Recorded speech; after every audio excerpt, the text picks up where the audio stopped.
Not on the rerun for that? I just seen it in the book that we just got, you know, that your name wasn't on that for, It was. no. Maybe it's because I'm not It just says you're already a seating member there, seating position. Yeah, but you like to do it. Yeah, but you know, taking over the Reynolds and the newspaper, it's real time consuming. I know, but you know what? It's not too bad to be busy. No, it's not. It's kind of soothes things out. Yeah, so. I really haven't. I may just run and that's it. I'm not gonna do Yeah, right. the video and all that. So we'll vote on his and then Yeah. we'll wait. Well, you guys have all been doing a great job, an fantastic job of what we just went through, you know, with Oh, We can do it at the back of the meeting. Yeah. The CEO. yeah, I'll just send him an email to please put it in writing. Because actually, it says, I think, an excused absence has to be voted. praise the Lord, we got him there. Okay. You follow what I'm saying? Yes. You don't But always need if it, they're do gonna you? do it by email, then we vote on it. at the meeting. That's true, Okay. yeah. Yes. Yes. But with his background. So we'll vote on the one and then we'll wait for the other. Yeah. Yeah, that really makes a difference. But that should be in the record someplace, from now on. Yes. Yeah, And yeah. if there's circumstances. Well, we just have to thank Right. him for him, yeah, him too. Yeah, and I don't know if it really makes a You know what I difference mean. in the writing, but, you know, his is always much more in depth where, what's the gal's name? Hers isn't. Teresa. Yeah, Teresa. Hers isn't quite, is, I don't know. They make it good thing. That's what I keep hearing from people, that they're a good pair. And, you know, and with, what was the manager's name before I forget? Dan. Dan, I keep forgetting it. I know him in church. But he always said he, you know, towards the end, they need to have the two of them, but it's more than a one All right, person it's position. now 9 o'clock, so we will, so now calling the notice of the regular meeting of the Board of Directors of the Fort Clark Spring Association to order. So we do have a quorum. We'll begin with a moment of silence. Prior to that, Excuse me. I would just like to take a moment to say simply, let's keep Robert Mummy in our thoughts. He is going through a very, very difficult time right now. This is like do or die, the treatment that he's getting. So just keep him in your thoughts. Maybe pray for him a bit this month. Thank you.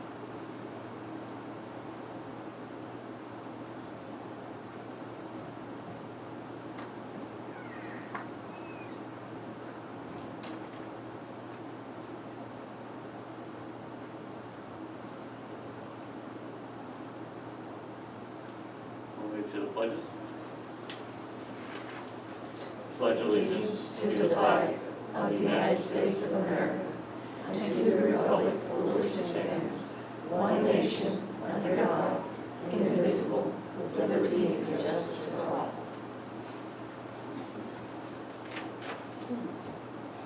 Honor the Texas flag.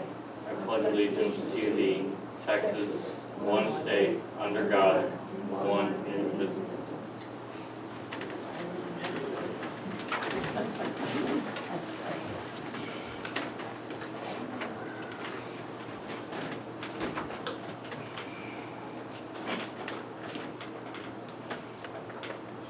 Has everyone had the opportunity to review the minutes from the meeting from June 19th, 2021? Yes.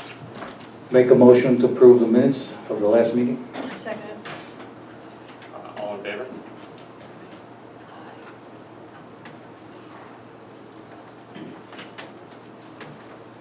So we have one request for an excused absence from Mr. Mummy. Go ahead and take the vote on to excuse that absence. So all in favor of excusing Mr. Mummy's absence? Fine. Aye. Secretary's reports.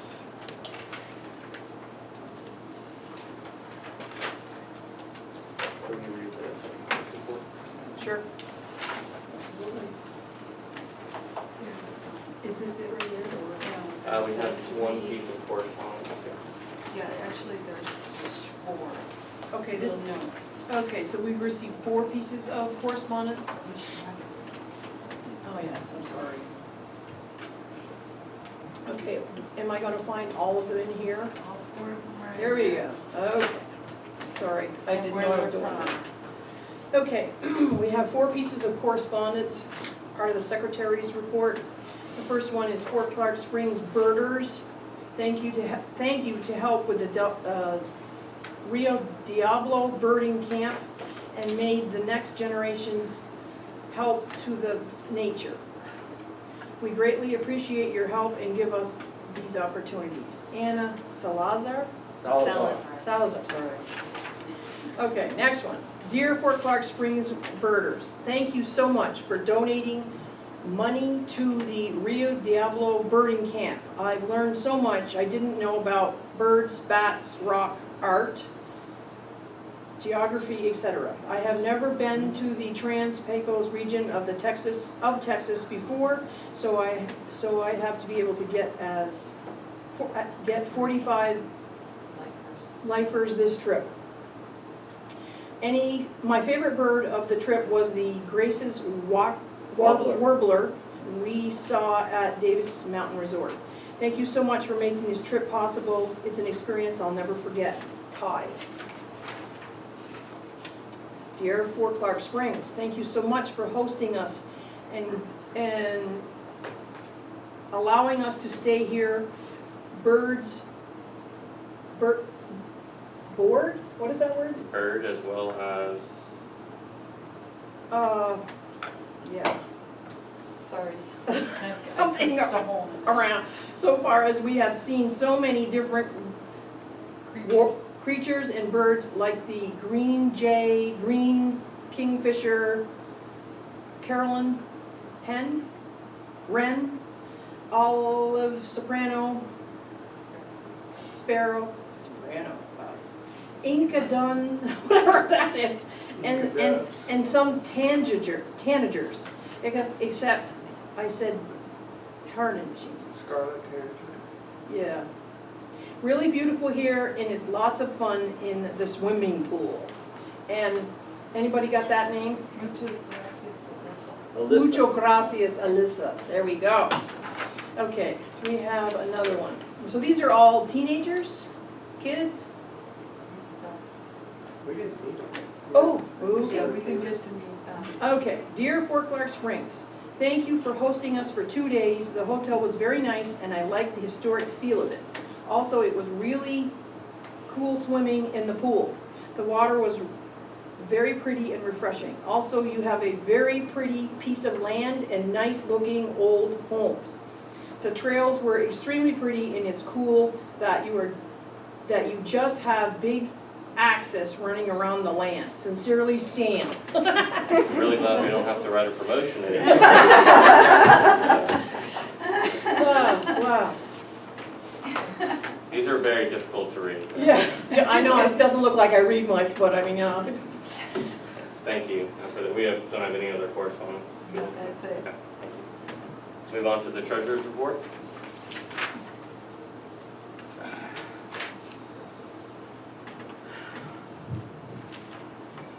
The bank balances as of 7/15/21. Texas Community Checking, $45,638.07. Credit card, $126,487.41. Money market, $9,294.41. Bank and trust for Los Morris, $8,125.79. Restricted fund has $391,907.96. General is $193,406.47. And preservation, $474.90. Gives us a total of $775,375.01. Motel revenue for June, $20,657. Total of 296 guests, all kinds. Member Service Board report, which includes lot sales, transfers, and resale certificate fees, $3,800. The collections for June, 15,501, as compared to May, which was 27,190. So that may mean two things. One, there are less people who owe us money, or they're not paying. Yeah, I think the major difference was in the 120-day delinquent notices collected, which is where you're going to see a drop off. Yeah, no, right, So- because there may be less people on the list. Right, and so we had $14,295 collected in May of 2021, and that number, and the difference here is, it was down to $301 for June of 2021. So as we're moving people off that list, we expect to see that number come down quickly. So that's to be expected. Right, the ultimate goal is 0. Yes. I know that we'll get there, but. The restricted fund balance is $389,405.60. And what's available for use of Fort Clark is $227,352.17, because some of the difference is that money is guaranteed for other things. The bad debt for June, net loss was $46,567.13. Depreciation was $11,876.12, and bad debt was $22,312.20, for a net loss of $12,378.81. The profit and loss for June. Total income, $178,669.16.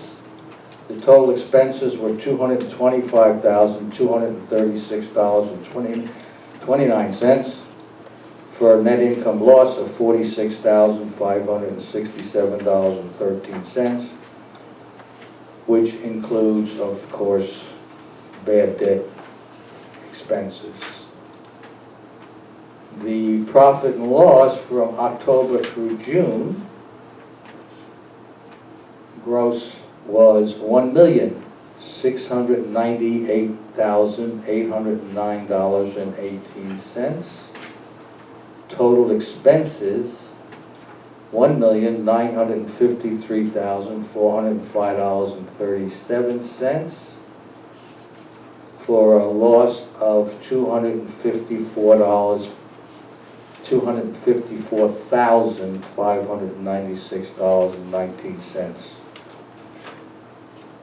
These are paper transactions, you understand. Las Morris, profit for June, $3,658.03. Total expenses, $4,419.01, for a loss of $760.98. The Las Morris October through June, profit of $12,761.73, with total expenses of $13,867.10, for a net income loss of $1,105.37. The restricted fund for June had an income of $5,345.24, expenses of $3,575, for a net income of $1,770.24. the restricted fund, again, from October through June, had an income of $46,631.24, with total expenses of $21,185.42, for a net income of $25,445.82.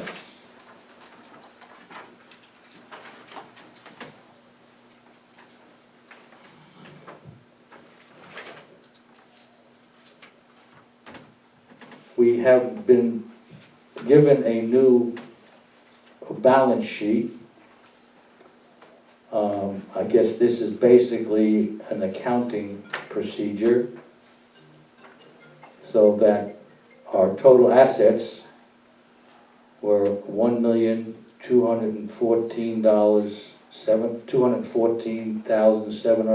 $214,783.99, and the total liabilities was $1,214,783.99. That concludes the report.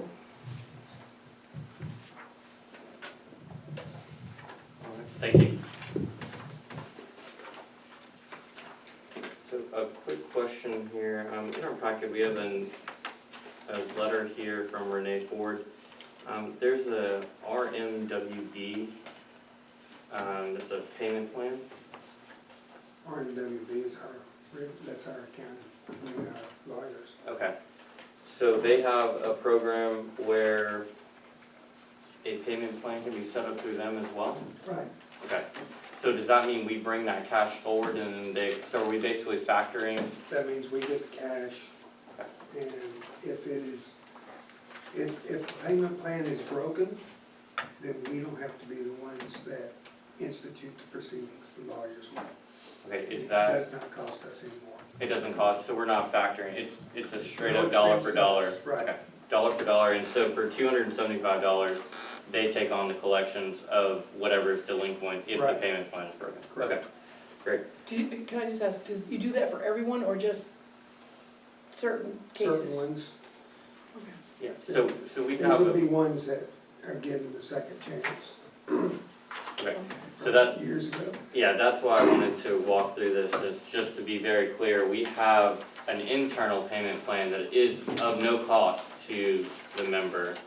And on the second round once it's deemed necessary, we move to a payment plan where there is a collection piece behind it, where we do not do So that. we don't have to do that. Right. But it is always our procedure to start with an internal payment plan and work with the member. Correct. Okay. We try to work with them as easy, as much as we can. Right. Yeah. Well, from the looks of things, it seems as though that's pretty, and just to expand a little bit on the actual report beyond the dollar figures, just as an example, our FRM delinquent notices, there were 15 members that did not pay on time. When we sent the notices, 10 of those people became current. So, I mean, it's successful in communicating with these people, so it's not that we jump to collection right away and cost them an extra $275. We're really trying to work with these people, and I think that the policies and procedures that have been put in place are really showing that this is a profitable experience for us, and we're really not trying to cause heartache. It's just we're trying to collect the dollars that are due. So, thank you, Renee. It's been really helpful during the last couple of months. So we appreciate it. Yes. Okay, so we'll move on to the general manager's report. Well, I guess I want to start first off on congratulating Sherry Newman, Philip Garcia, Matt Bland on the display that they did for July the 4th, as well as thanks everyone for all the donations that we received. I don't know how many people saw it, but it was a pretty exceptional display. We do have a new RV park manager, David Bitters, started last week, and he and Nathan and Kat have been doing a real good job of straightening out the RV park. Unfortunately, we don't have a lot of people staying out there right now. especially when we don't have the pipeliners like we had last year. And that's really where our big revenue change is. The Barrican Remodel, we have finished 4 additional rooms. We'll start 4 more this Monday. We finally got everything in that we were able to give a sample room finished this last week. Unfortunately, it's rented right now. But it came out much better than I think a lot of us were expecting. So sometime this week, stop by and we'll show you what the new rooms will look like. These include window treatments, furnishings, and sort of a sample artwork which we took out of our office just to make, show what it could look like. The Fort Clark dispatch, the second one has gone out. Actually, I didn't know the first one could be better, but it definitely was. So between Amos Chrysler, Julie Marino, Susan Main, Jackie and Terry Marsh, Sandy Hagan, Constance Kilgore, outstanding job. I think it gets better and better every year. We have pretty much decided on the hunt rates for this year, and they'll be published this next week. If everybody's watched, our landscaping crew is finally caught up with the rain. Red Ridge is cleaned up quite a bit. The front looks real good. 7 members of our staff will be going to a public work conference, which will be working on herbicides, turf, landscape pest, irrigation, bird and wildlife management, and weeds and golf courses. This is done by Texas A&M AgriLife Extension, and it will be done July 28th and 29th. I will be getting certification to use pesticides and herbicides so that we can apply for that. That will be Philip with maintenance, Joey Garza, our landscaping chief, myself, Cash Lexinger Golf, Domingo Villarreal Golf, David Vitters of RV Park, and Matt with security, because he does a lot of wildlife management. So we've all set up for those 2 days. The radios that we passed up to a certain amount, I have received second bids, and we will go with NetPro's bid. So that's taken care of. QuickBooks Online, we switched over to this week. We have Fort Clark on it. We're trying to get Los Morris on it in our restricted fund. We'll probably finalize this week.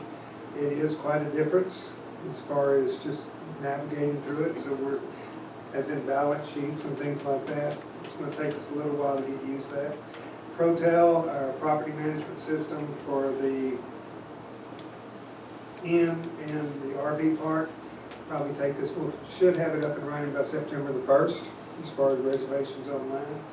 Golf Now will be coming online July 26th and 27th. And Concierge Plus will also probably be up and running by September the 1st. So that's all I have. Any questions? Oh, we did receive, and I don't know, we did receive a dividend from Texas Mutual Insurance for not having accidents and doing good on our insurance policy with our workers' comp, things like that. $8,358 dividend for this year. I don't think we've received that before, so that's a big plus.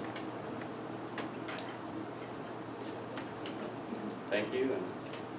A couple questions. That certification for the herbicides and pesticides, does that sit with the staff or does that sit with the fort? It will sit with the person that gets certified. Okay, so it sits with the person that... Which will be me. Okay. I'll be the one that gets certified on it first. If I see that it's doable, then we'll probably get a couple more people certified. Because whoever mixes and everything else, it will be under my license. And with that, do we have any additional, is there any additional insurance requirements? I'm not sure yet. Okay, but that's something that... That's something that I'll find out during this meeting. Actually, it should be less. Right. It should be a little bit more than what we're using currently. So, we'll see. And with going online with the reservations at the RV park, is there a way that we can look at the third-party information out there? And this is really a question for Alan, but two, also for the membership. If you see third-party information about our hotel out there, please bring it to our attention. We just want to make sure that everything that's published about the motel is accurate. It causes issues for the personnel that are administering the check-ins and all that if we don't see this information. So I think yesterday there was someone. This comes about because we got something yesterday. A guest came in and stated, this is our advertisement, this is what was said in all the rooms, and this is not anything we put out there. I have not done any marketing as far as what our rooms contain because we don't have a solid product right now. So where this came from, I'm not sure. But it definitely had our information and it made promises that, no, we don't have that in our rooms. So we have to stop that. So as y'all are searching around, and I mean, maybe it's just me, but I Google Fort Clark all the time, and you know, if I find something, just please bring that to the attention of Alan or anyone else at Fort Clark so that we can try to clean some of that stuff up, because again, we don't want to have people come in and be disappointed based on what someone else said that we were supposed to have, so. And you won't see it from places like Expedia or Bookit.com because those have to be contracts with us. These will just be advertising that are just promoting, and a lot of it's tourism things that are related, that somebody's trying to promote a tourism brochure or something, trying to get them to use their website. So they'll just pull something off of the internet and just put it in there and try to sell the tourism somewhere else or the advertising. But it doesn't come from us. So when we move to the online reservations, is there any sort of algorithmic placement of our information on the internet, or is that? Not until I contract out with the third-party vendors. Okay. We will have it on our website. Now the question is, are we a good enough name that we won't have to use Bookit.com or Expedia or Travelocity, things like that? Because they're going to take 20 or 30% off what you make. And that's, in our situation, that's not a benefit. I think we have good enough name recognition, we may not need that. Was there any indication on the dividend as to what we can do to continue to, other than not have accidents? I mean, is there? I hadn't had a chance to look into it. Okay. I think, if I remember right, we've gotten them in the past for no accidents on them for the whole year, things like that, I guess no claims. And I think that's where that comes from. Thank you. Well, it just basically says, congratulations, you have earned a dividend for your commitment to workplace safety and loyalty to Texas Mutual. Ms. Lou, you look back on the past year, we're grateful you have trusted us to continue protecting your business and your people. So it doesn't really say anything else except that we evidently, We've done good. we done good. Try and do it again. All right, so we'll move on to the committee reports. These are not handwritten.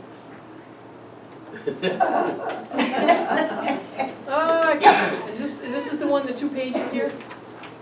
I think it's Yeah. the top It part. should be. It starts with airport, Yeah, right? just this piece right Yeah, okay. It's actually a total of 4. One, I have golf Okay, and the new part, and in then the arc. part 2 that I gave you Is this this. morning. Yeah. Okay, let's start with ARC, which is the Architectural Committee. The Architectural Committee is still looking for 2 members, volunteer members. We've processed 2 variances in the last month, and we continue to review and process permits and CC&R violations. Remember, meetings are on Tuesdays at 4 p.m. in the boardroom. If there are no permits on the agenda and the committee has no unfinished business, we will not meet. So she's trying to talk you guys into coming and joining and be on the ARC committee. The next one is preservation. The large window in the rear of the armory remains to be replaced. That area has been boarded up so in that sense, the building is secure and can be used for visitor center or whatever. We're talking the Powder Magazine. Do we know which building we're talking about? Okay. The committee is not holding any meetings through the summer as reported last month, as we are hopeful enough funds can and will be accrued to begin the exterior renovation, mostly painting, of the hospital this fall. The airport committee, Excuse me? They did finish the door at the armory, right, they're still trying to get the glass in the window in the back. I don't know what happened with that, but it didn't go forward day before yesterday. But it's close, it's very close. Airport committee, there was one guest pilot who was a member guest and stayed for the day. That's the electric company, Yeah, repaired Rio damaged a line near a private hangar unrelated to the main computer hangar. Thank you for attempting to repair the light at the main hangar. The light was addressed after receipt of our June 2021 report. We have not received information as to when we can expect the light to be addressed for repair and would appreciate an update. The electricity inside the main hangar works with no issues. The airfield was mowed 2 times and was treated for mesquite and fire ants. Now, there's a second report here. Do you want that as well? No, that was the last last month. Okay, they just build on them. Yes, so in reading this, I guess we tried to repair the light, but there was greater damage than what we had assumed in the beginning. yeah, and we haven't got that yet. Okay. Is that, so the damage to the light, is it the fixture or is it something larger than that, or we just don't know yet? We haven't, I have no idea. okay. I know we thought it was going to be just a simple replacement of light bulb. That did not work. Okay. So we're gonna have to go out there with a bucket truck. Okay. All right. Golf committee. Celebrating the 4th of July, the committee hosted the Red, White, and Blue tournament. We had 16 two-man teams for a total of 32 players. 2 places were paid. First place net went to the team of Whitney Bassengill and Seth Frerick with a score of 61. 2 teams tied for first place gross. Chad Newman and Raymond De Leon and Anthony Munoz and Trez Ruda with a score of 52. I'm sure do anybody know what they're talking about? I'm just kidding, I don't play golf, so I don't know all the details here. The committee sold mulligans, raising $365 that went into the course fundraiser account. The golf committee only had 1 applicant for scholarships. It was Ellie Lewis, who will be attending Texas A&M in College Station in the fall. The much-needed greens mower was finally delivered early July. This weekend is the, this was canceled, was it? The bash? Yes, they were, Canceled last weekend. yeah, that's, so they're not having that this weekend. No, Saturday, that's a different one. No, that was The one that was canceled. Hillcrest Memorial last weekend. Hillcrest The Memorial was Cajun canceled. Bash is still Cajun happening. Bash is. okay, this weekend is the. today, right now. Okay, Cajun Bash tournament. The proceeds from the fundraiser will be used for the betterment of our golf course. Saturday, July 31st is the end of the month tournament at 10 a.m. Other upcoming tournaments are as follows. August 14th, the first annual couples tournament. August 21st, the Hillcrest tournament, which had to be rescheduled because of rain last weekend. August 28th, the end of the month tournament. September 4th, the Kinney County Church Alliance tournament. This fundraiser provides for commodities in Kinney County and other emergency and benevolent needs locally. September 25th is the Happy Cervantes tournament. Yes. There will not be a September end of the month tournament. Respectfully submitted, Katie Brown. So one question from this, when we have these tournaments, so for example, the 16 two-man teams, how are the green fees, or how does that work? I can't really explain that. This is something that's been going on for a year. I just make sure that we have a minimum rate that we make on each tournament, Okay. and then above that. So Yeah. that there's sort of autonomous of what we are right now. So this is something we have to. We'll restructuring as we go. Okay. And with the Golf Now, who will be in charge of, or how will it be administered to block off August 14th, August 21st? That'll be Cash and Helen. So that'll all be handled? Okay. That's gonna be their responsibilities. And that's all I have. Did we miss somebody? No, No, not Committee really. one? Recycling, Los Morris? And I have nothing from them. Okay. And Alina is not here. We will make an effort to reach out to these three committees to make sure that we have reports for next. Well, Los Morris, they did get the backside of the wall done, behind the pump where the damage was done. They have done the rock work back there, so that's finished. They've cleaned up, we finished the pipe, the drainage pipe at the very end, so that part's taken care of. So right now, it's pretty much, okay, let's go to another phase. But what was started is done. So we're in the fundraising piece of it at this point. That's it. So discussion items, we have the amended rules and regulations. community council? Oh, excuse me. Thank you. Community council? They had no meetings, they had no We meetings. meet this- they don't- Oh, they They don't, don't they're meet off till in summer till months. September. All right, so the amended rules and regulations. Would you like to- Well, I've been working on this all month. We have a change that we need to make to a document that's already recorded, which we have in draft. And the rules and regulations we've gone through them with several different people, Helena McBride having done them originally. I think Lease Avail's been very involved in this. We are trying to pick them up from 2018 when they were finished, but nothing was done with them. They weren't recorded, they weren't approved, nothing. So we're trying to pick that up, sort of modify it a bit so that it fits what's going on in our lives now. We will meet in executive session to discuss this. And hopefully they will be approved shortly, and then we go on to bylaws. So just as kind of a guide as to how this process has worked, as the group that Linda mentioned has been working through these documents, it was brought to our attention that there was a board resolution, I believe in 2006, and I'm looking to Lisa Vale because she's actually the one that found it. In 2006 was the board. I think 2006, yes. Okay, so there was a board resolution that was passed in 2006 deeming our rules and regulations dedicatory instruments.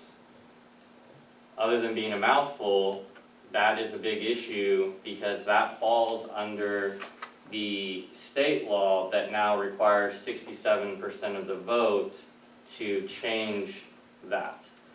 Thankfully, with it being a board resolution, that's something that can be rescinded by a board. So in order to change our rules and regulations as they sit right now today, the rules that are handed out to members as they become members of the fort, we would have to have 67% of the vote to change any of those, to add a comma, to change a wording of how, to bring us to the 21st century. But that's a huge issue. So as we look at these and all of the hard work that's been put in, none of that can be put in place until we actually pull down that resolution. So I don't think it's appropriate with only 3 people here, 3 board members here to vote on a board resolution. So I think that we need the full weight of the board to be able to do something like that. I mean, obviously we have a quorum, we could make a decision on that, but I just don't think that we should push forward with only 3 members here. So we're going to try and do this in a fashion where everyone can participate and get us to where we can go forth with the actual changes that need to be made. So it's a long, arduous process. We can't just sit here and say, oh, we all want to change that, everyone agree, and then move forward. Yeah, the other thing is, I think, is that the RV park rules and regulations have to be included in the master rules and regulations. The renter agreements should also be included in the rules and regulations. And those have not been finalized yet either. Okay.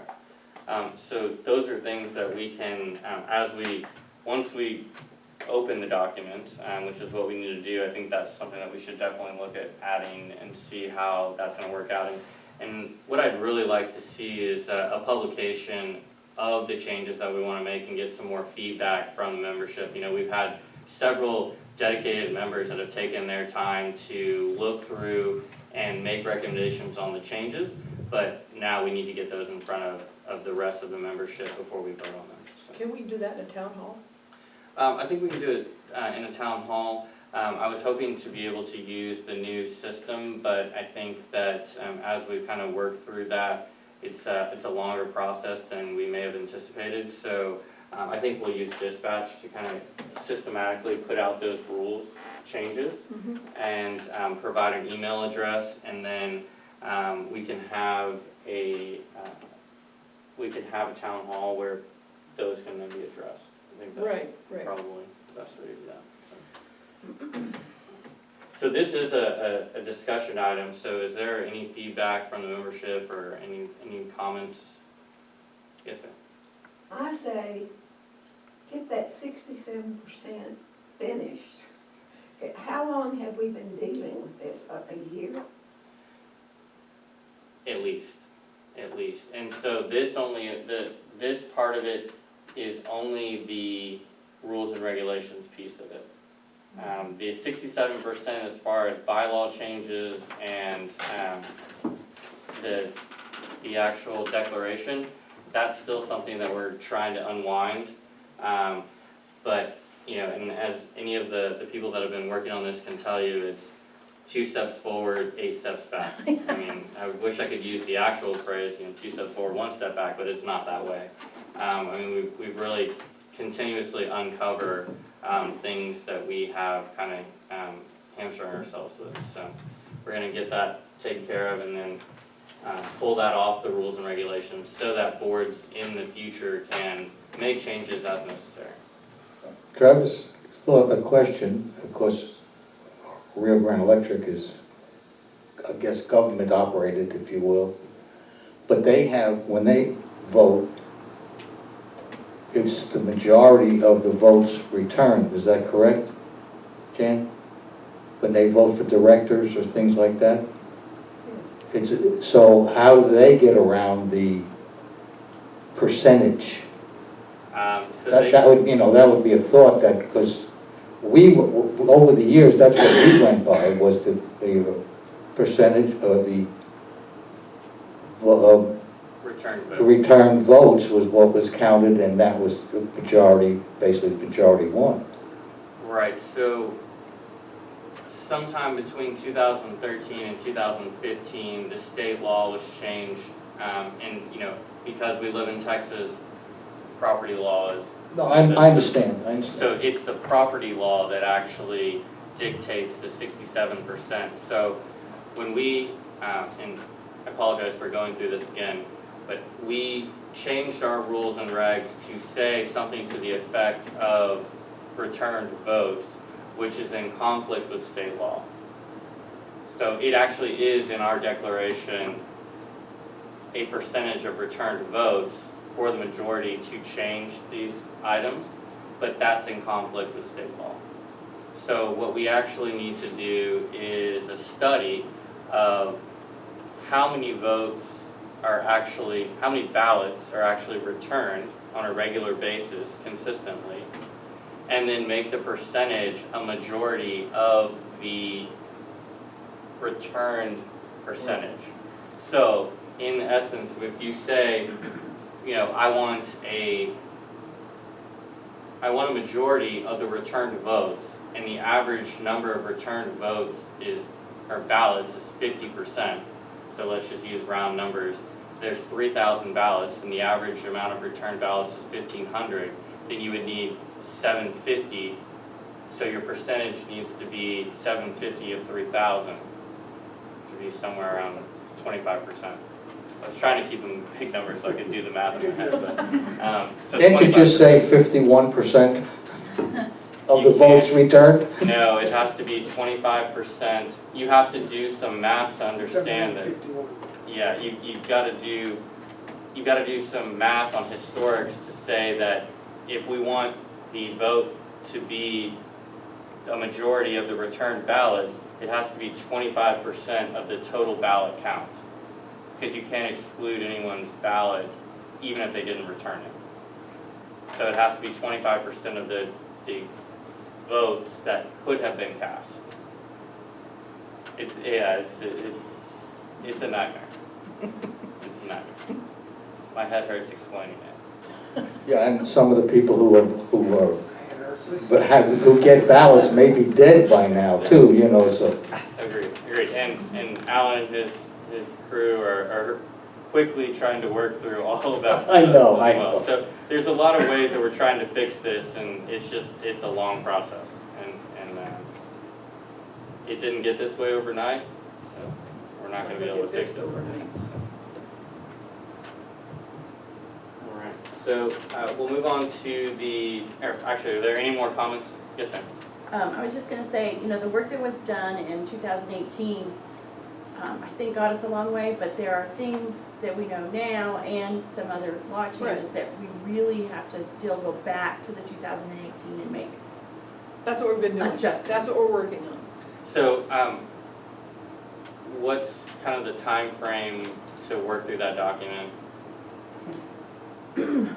Well, I think it's one of those things where we can either set a deadline and then just work up to that deadline and get it all done, or we can just parse it out and do, whether it's, section by section, whether it's just the pool, or whether it's renters, or, I guess, with a little guidance from the board, what do you guys? Well, the part about the renters and the RV part bothers me a bit, because those were specific committees. And we have the language in 2018 that they were happy with. I was just throwing renters in. No, but I'm just saying, those two committees were separate committees, I believe. There was 3 committees set up, 3 ad hoc committees were set up. We had Renters Committee, the RV Park Committee, and Rules and Regulations Committee. There was 3 Right, committees set up. Right. They did their due diligence, did their work, presented it to the Rules and regulations. board. The board then had town hall meetings on the specific 3. And we were in the process of going with town hall meetings, getting feedback from the audience. And I think, if I remember right, it was never voted on, but I think the RV park was by... Solidified more than the other two. Yeah, it was all set to be Yeah. voted on. And we have that now, you brought that in. Right, now, the only thing I would do is I would have to get, I would think, since we have a new manager and we have a new RV manager, that they should be consulted, review it, and if they're fine with it, then it then can be added into the whole rules and regulations as their own separate section, but in the rules and regulations. Which they do have a separate section, Right. it would update it. Right, and the same thing with the renters. There was a lot of problems with the renting. The renters is a bigger one. Yeah, and there's a lot of problems because of the way things have been handled in the past and what was allowed to be done, which shouldn't be, I think type of thing. So the renters would have to be redone, I would think. which could, I'm just being practical here, could potentially take months. Right, and so I think that the guidance from the board on this, on the whole process is, first off, anything that's in conflict with 209 needs to be fixed immediately. Anything that's in conflict with state law, federal law, first. Parks and Wildlife. Parks and Wildlife, anything like that that's a liability issue, that's first and foremost. And then after that, it's going to have to be just kind of what's getting the most grief, right, from the membership. Those are the things that we want to address first. Well, and there is conflict between rules that have been posted out and rules that we already have, too, at this point. One of them would be that for example, at the pool, you are, you're allowed up to 5 guests unattended at the pool. But the rule that's stated out there now is that you have to accompany your guests to the pool. Yeah, and I think that those types of things, like conflicts like that, it's very simple to highlight, and we just get consistent. I mean, that's not even a change, right? That's just consistency. Well, if we're gonna go with the fact that they have to be accompanied, then that is a change. It would be a change, but I think more what you're asking for is consistency, Yes. rather than the change in the actual yes or no. I mean, that's an operational decision. You know, are they accompanied or are they not? I mean, that's not a. Okay. I just have also, I don't know, I've been working on this for a little more than a month now, and I just feel like the rules and regulations are gonna morph constantly. Because things change, not necessarily everything, but something is going to change, and so it's an ongoing process. Yeah, and that's why I think that the rules and regulations and a lot of these should be changed by management and the board, because it's about a specific problem on this property. Not that the state has to get involved, and not that the city and all that stuff, because it's our problem to control our safety, Right. and the rules should be, written as such and be able to be changed without a vote. Sure. And I think that, that's where we'll get to quickly, but we've got to do the hard work of finding all this stuff that's just been placed there. I mean, we have several things that are in violation of federal law and state law that just need to be addressed quickly. And what I'd like to see is all of that come forth in a block, and then, as we've seen in the last few months, especially when we're dealing with things that affect so many people and are close to people's hearts, like this can draw out a meeting. And so what I'd say is, let's get that block of things that are in violation or in conflict with the law, and then let's try to bring 1 or 2 of those items to each meeting going forward. Otherwise, I mean, we'll be here all day. So I think that's the quickest way to get stuff done. And the only reason that I asked to do it that way is they're all important, and so if we have 3 and we spend 2 hours on the first one, the next 2 are just either going to be pushed aside, or the thought isn't going to be the same to work through those. So let's get the big block of it done, and then bring the changes. And things like the pool issue with amendments, with attendance and how we work with that. Those are more operational, so let's email those in. And that's something that the general manager can change. I mean, because that's just consistency. I don't think that requires a board decision for that kind of thing. So those things can be handled quickly. So. Okay, so changes are there any other comments on the rules and regulations before we move on? No. Okay. So the changes to the wastewater treatment lease. I think that the way that we've put this together and we've gone through this process, we really need some feedback as far as what we actually want in this lease.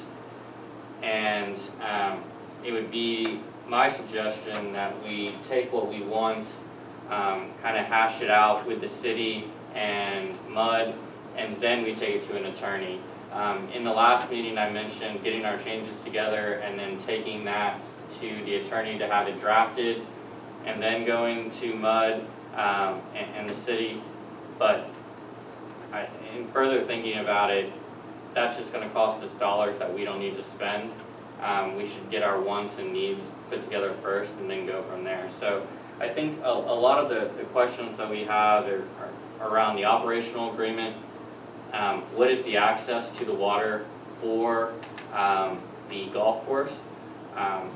What is the action that will be taken if there's a release? I mean, how will we be notified? Who is responsible for the maintenance of the system? And I think that these are all things that we have asked about, but do we have any other things that I'm not covering that we kind of want to put in that lease? I think we covered it. Do you have any comments from the membership? Questions? Yes? Just that it needs to be for our benefit. That- We don't end up with the short end of the stick. And just for a quick rundown, we're now contemplating the lease of the irrigation system on the golf course that is a release mechanism for the wastewater treatment plant. So in the sense that it's being used as an extension of the wastewater treatment plant, I have the feeling that that then becomes a cost and an expense to the usage of the wastewater treatment plant. But we'll get there and we'll figure out how do we make that work for everyone, because it's got to be equitable. We'll be contacting the city and MUD to kind of work through that. All right, so to old unfinished business, rules and regulations change barking dogs. This item was tabled, and again, until we change the resolution that doesn't allow us to change the rules and regs, we can't act on that. So the new lease for the wastewater treatment plant, we just talked about that in our discussion as well. Again, that's an ongoing process, and like it was mentioned by the membership, it's something that we have to be careful about and move slow on, because it is going to have a long-term effect on not only the golf course, but the expenses that are incurred by the membership. So that's something that's very important to us. Does TCEQ have to get involved in any of this? So TCEQ, in my understanding, is the main driver requesting the lease behind the irrigation system on the golf course. So to my knowledge, there was a release last year by the treatment plant into Los Morris Creek south of any of the membership on the fort. When that release was studied by TCEQ, as all releases are, there was an understanding in the initial design and acceptance of the wastewater treatment plant that they would have access to the irrigation system on the golf course. There is no agreement that gives them access to the wastewater treatment plant. TCEQ has now said you must have an agreement that allows you to operate and access the irrigation system, or it cannot be a part of your plan. You can't say, oh, we're going to use this as a way to release wastewater when you don't have the authority to actually do that. And that's what the whole lease is about. So, in giving that authority, we also must defer some of the expense for that authority as well. Right. So, I understand what you're saying, but, because I guess the initial reason for the whole project to start was because TCEQ told MUD they only had to think like 2 years, and then they would not be allowed to release water into the right. creek anymore. Right. That's what brought this whole thing on. Correct. And we want to be good stewards of the creek, and we want to make it so that they never have to release. We want to make sure that they have access to the irrigation system for the golf course, and I think that we have ideas around other ways that they can release water as well. And so that would be to the benefit of the fort, to the benefit of our neighbors further down the creek, that we're not releasing gray water into the creek, as their families are swimming down there and their cattle's drinking from there, and so on and so forth. So this is a big issue, a really big issue, and it's not